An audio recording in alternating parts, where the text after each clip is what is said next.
इस वीडियो में हम लिस्ट के कुछ कॉमन फंक्शंस देखेंगे, हम लोग यूज़ करना सीखते हैं। तो लिस्ट में भी हम लोग कुछ फंक्शंस यूज़ करते हैं, जैसे स्ट्रिंग में हम लोग एक्सप्लिसिटली यूज़ करते थे, वैसे हमारे पास लिस्ट में भी होता है। तो सबसे पहला जो सबसे कॉमन फंक्शन है कि आपको लिस्ट की अगर लेंथ फाइंड करनी है तो आप सिंपल सा लेंथ फंक्शन यूज़ करोगे, जो हम पहले भी करते आ चुके हैं। तो सबसे जो बेसिक फंक्शन है वो यही है कि लिस्ट की लेंथ पता करनी है, मतलब नंबर ऑफ एलिमेंट्स कितने हैं लिस्ट में जो कॉमा से सेपरेट होते हैं, तो उसका काउंट बताता है। ये तो 5 है हमारे केस में, तो वो लेंथ हो गया। तो मैं यहाँ पर इसका डिस्क्रिप्शन दे देता हूँ, लेंथ ऑफ लिस्ट। तो ये है हमारे पास पहला फंक्शन।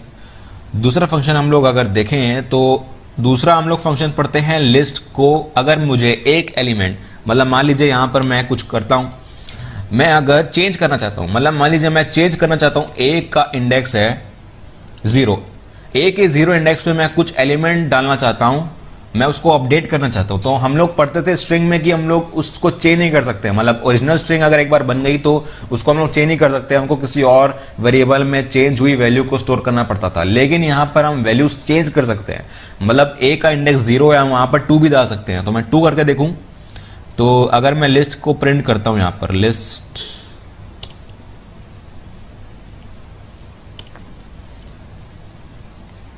तो लिस्ट मेरे पास यहाँ पर पहला जो एलिमेंट है वो चेंज हो चुका है, मतलब हम लोग लिस्ट को अपडेट कर सकते हैं। तो ऐसे हमको अपडेट कर सकते हैं हम लोग इंडेक्स देकर कि कौन सी वैल्यू को अपडेट करना है, और फिर उसकी वैल्यू हम यहाँ पर दे सकते हैं। तो कोई भी डेटा टाइप हम लोग दे सकते हैं, लिस्ट तो हेटेरोजेनस होती है।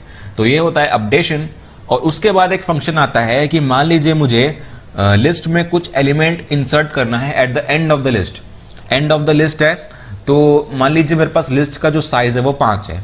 अब मैं उसमें एक और एलिमेंट ऐड करना चाहता हूं, मैं लिस्ट को अपडेट करना चाहता हूं, उसमें एक और एलिमेंट ऐड करना चाहता हूं लास्ट में। तो उसके लिए एक फंक्शन होता है हमारे पास a.append। उसके अंदर हम डालेंगे कि कौन सी वैल्यू हम लोग को अपेंड करनी है, वो एलिमेंट डालेंगे हम लोग जो हमको अपेंड करना है। तो यहां पर मैं लास्ट में अपेंड कर देता हूं सब्सक्राइब। तो यहां पर आप देख रहे हैं कि मैंने कोई दूसरा वेरिएबल नहीं लिया है, मैंने a.append कर दिया सिंपली, मैंने कोई बी सी ऐसा कोई एलिमेंट नहीं लिया है। तो इसका मतलब ये है कि अगर मैं अपेंड करता हूं तो ओरिजिनल लिस्ट में चेंज होता है, मैं कोई दूसरी लिस्ट नहीं ले रहा हूं यहाँ पर। तो ओरिजिनल लिस्ट को ही चेंज करने के लिए यूज होता है ये। तो मैं अगर प्रिंट करता हूं इसको, फिर से प्रिंट यहाँ पर कॉपी कर लेते हैं इसको, तो देखते हैं कि इसका आउटपुट क्या आता है। अब तो लास्ट में जो लिस्ट है, मेरा लास्ट जो एलिमेंट है वो अपडेट हो चुका है, मेरा लास्ट एलिमेंट एक और ऐड हो चुका है सब्सक्राइब।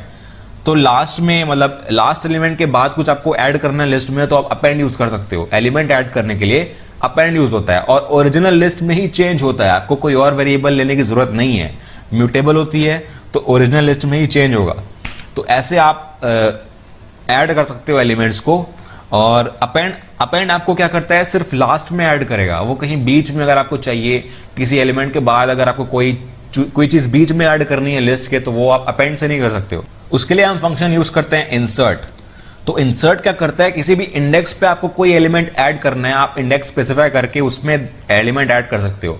तो इसका पहला आर्गुमेंट होता है इंडेक्स वैल्यू। तो अगर मैं मान लीजिए लेता हूं इंडेक्स नंबर 1, मतलब दूसरा एलिमेंट, दूसरे एलिमेंट में फिलहाल मेरा बिटन स्टोर्ड है, लेकिन अगर मैं इसको इंसर्ट करूंगा तो दूसरे इंडेक्स पे मेरा नया एलिमेंट आ जाएगा जो मैं यहां पर स्पेसिफाई करूंगा, और उसके बाद के जितने भी एलिमेंट्स हैं वो एक एक इंडेक्स करके खिसक जाएंगे, मतलब सेकंड वाला थर्ड में आ जाएगा, थर्ड वाला फोर्थ में आ जाएगा। तो यहां पर मैं अगर स्पेसिफाई करता हूं एक एलिमेंट टेक, तो फर्स्ट इंडेक्स पे मेरा टेक स्टोर हो जाएगा, और उसके बाद के जितने भी एलिमेंट्स थे वो सारे एक एक करके खिसक जाएंगे। तो इसका आउटपुट कुछ ऐसा आता है, जो मैंने डाला था यहाँ पर फर्स्ट इंडेक्स पे टेक आ चुका है, और बटन जो पहले सेकंड इंडेक्स पे था वो अब थर्ड पे आ चुका है, और 3, 4 टेक ऐसे करके वो एक एक एलिमेंट आगे बढ़ चुके हैं। तो इंसर्ट से ये फायदा है कि आप किसी भी इंडेक्स वैल्यू पे उस पे जो एलिमेंट आपको स्टोर करना है वो आप ऐड कर सकते हो। पहले में क्या होता था, पहले कोई भी लैंग्वेज थी C++ में आपको पूरे लिस्ट के थ्रू इटरेट करना पड़ता था, जहां तक आपको इंडेक्स वैल्यू आपको चाहिए उसके बाद आप ऐड करते थे, और उसके बाद आप खिसकाते रहते थे सारे एलिमेंट्स को। तो ऐसा नहीं होता है, यहाँ पर सिंपल सा एक फंक्शन है इंसर्ट, आप उसको यूज करके आप एलिमेंट ऐड कर सकते हो। तो ये दूसरा फंक्शन हो गया। अब एक और फंक्शन यहाँ पर हम लोग पढ़ते हैं, इंडेक्स अपने अपेंड कर दिया, हमने इंसर्ट कर दिया कहीं भी, तो अब देखते हैं कि डिलीट कैसे होता है। डिलीट करने के लिए हमारे पास एक फंक्शन होता है a डॉट, हमारे पास बेसिकली 3 फंक्शन होते हैं डिलीट करने के लिए अलग अलग। तो यहां पर पहला जो फंक्शन है वो है a डॉट पॉप। पॉप आपको एलिमेंट रिमूव करके देता है। अगर आप कोई आर्गुमेंट इसमें स्पेसिफाई नहीं करते हो तो बाय डिफॉल्ट वो लास्ट एलिमेंट रिमूव करेगा और ये रिटर्न करता है वो एलिमेंट जो डिलीट करता है। मतलब इसको अगर हमको पता करना है कि ये क्या डिलीट कर रहा है तो हमको एक और वेरिएबल लेना पड़ेगा b equal to a dot pop, क्योंकि ये रिटर्न कर रहा है जो वो डिलीट कर रहा है। तो इसीलिए हम इसको कॉपी करते हैं फिर से, तो एलिमेंट डिलीटेड लिखते हैं, element deleted equal to b। तो b में वो चीज स्टोर होगी जो वो डिलीट कर रहा है, मतलब last element by default.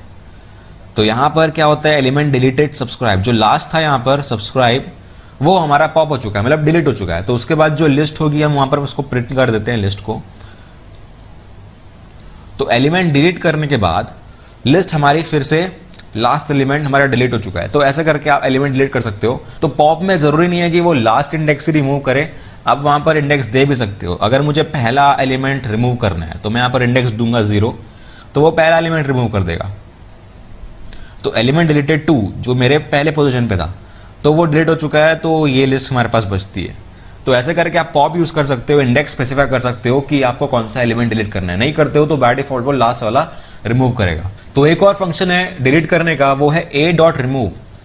Remove function use होता है। आपको यहां क्या करना पड़ता है, पहले आप इंडेक्स देते थे, यहां पर आपको एक्चुअल एलिमेंट देना है, एक्चुअल ऑब्जेक्ट देना है जो आपको डिलीट करना है।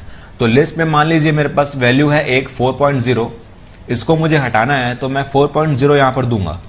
तो मुझे एलिमेंट ही देना है, इंडेक्स नहीं देना है यहां पर। और अगर मैं प्रिंट करता हूं लिस्ट को, प्रिंट,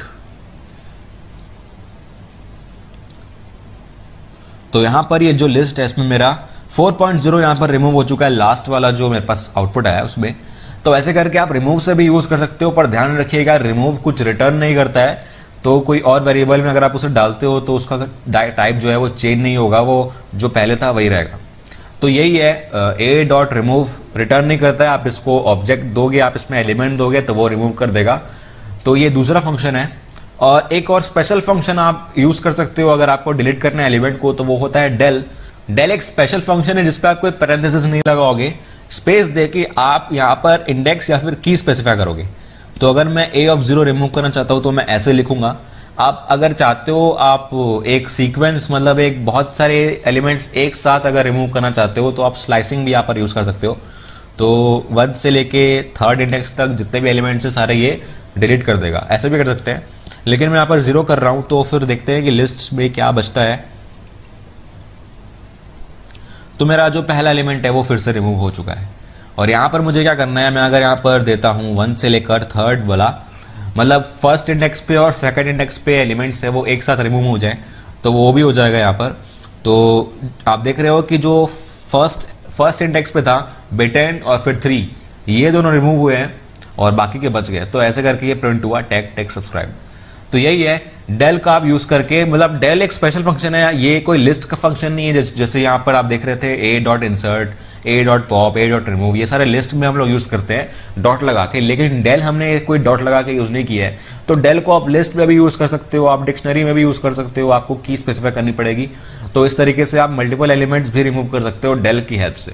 तो ये थे कुछ डिलीशन फंक्शंस और इंसर्शन फंक्शंस। तो ये हमने पढ़े हैं अच्छे से, हमने इसको पढ़ लिया, इंसर्शन, डिलीशन, अपडेशन। अब पढ़ते हैं कि लिस्ट में कुछ ऑपरेशन हम लोग करते हैं जैसे रिवर्सिंग या फिर सॉर्टिंग, उसके लिए भी कुछ फंक्शंस होते हैं। तो सबसे पहले मैं यहाँ पर लिस्ट को फिर से असाइन कर देता हूँ, एक होमोजेनस लिस्ट ले लेता हूँ यहाँ पर 1 2 3 4 5। तो अगर मुझे करना है a को रिवर्स, तो a डॉट रिवर्स एक फंक्शन होता है यहाँ पर। सिंपल रिवर्स का फंक्शन है, आपको लिस्ट रिवर्स करके दे देगा, मतलब लास्ट वाला एलिमेंट जो है वो फर्स्ट पे आ जाएगा और फर्स्ट वाला लास्ट पे आ जाएगा। और ऐसे ही करके n माइनस जो भी एलिमेंट नंबर है उसका वो उस इंडेक्स पे आ जाएंगे। तो प्रिंट करने में अलग, अगर मुझे लिस्ट को रिवर्स में लिस्ट इन रिवर्स, तो मैं ऐसे करके इसको प्रिंट कर सकता हूं।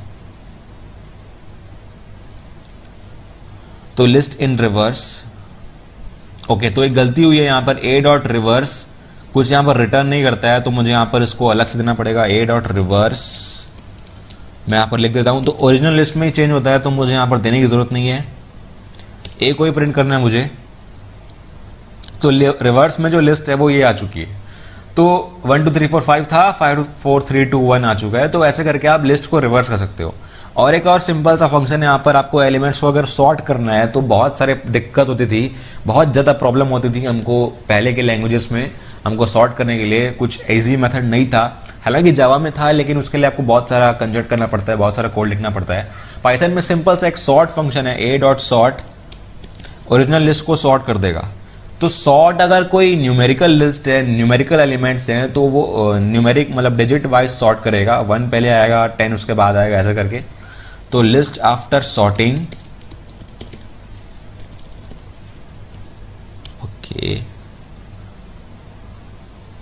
तो सॉर्ट तो मेरा ओरिजिनल सॉर्टेड है, तो मैं आप इसको चेंज करता हूं 1 5 3 4 2, ओके। तो ऐसे करके आप सॉर्टिंग कर सकते हो, सॉर्ट हो चुका है। लेकिन अगर मैं यहाँ पर इसको हेटेरोजेनस कर दूं, अगर मैं यहाँ पर एक स्ट्रिंग डाल दूं, तो ये क्या करेगा, तो ये इसने कुछ प्रिंट नहीं किया है, मतलब सॉर्टिंग सक्सेसफुली नहीं हुई है। तो अगर आप हेटेरोजेनस लिस्ट यूज करते हैं तो शायद आपको आउटपुट ना मिले। तो इसका रीज़न यही है कि ये समझ नहीं पाता है कि ये लिस्ट में मुझे किस तरीके से सॉर्ट करना है।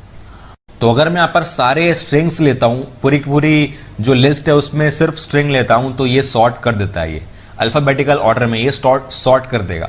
अगर सारे नंबर्स होंगे तो न्यूमेरिकल फॉर्म में करेगा, न्यूमेरिकल ऑर्डर में करेगा, और अगर स्ट्रिंग्स होंगी तो अल्फ़ाबेटिकल ऑर्डर में करेगा। लेकिन दोनों मिक्स होंगे तो वो नहीं कर पाएगा। और ये भी याद रखिएगा कि अगर मैंने बताया कि पाइथन में लिस्ट जो होती है उसकी इंडेक्सिंग आप स्ट्रिंग की तरह करते हो, तो रिवर्स इंडेक्सिंग भी काम करती है।